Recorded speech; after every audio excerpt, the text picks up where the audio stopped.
السلام مع صلاح الإخوان المشاهدين، مرحبا بكم في قناة معلم رشيد تلفزيون. تحية لكم. اليوم غنتطرقوا الأزمنة ديال الزليج بورسلان، الثمن ديالو شحال كيتكلم. وهاد الوقت غتزاد الأزمنة بالنسبة للزليج ديال 120 60.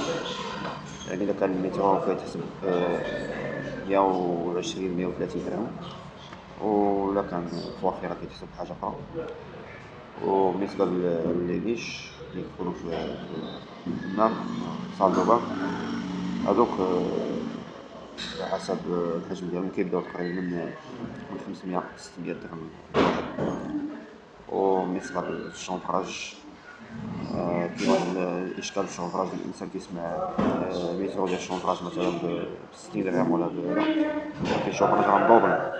راه ملي كتشوفري القنطة مدوبلة، يعني راه فيها فاس من هنا وفاس من هنا، هادو كيتلاقاو، يعني راه بجوج كيتحسبو. حسب هادي وهادي اللي كيتلاقاو كيعطيو الدوبل.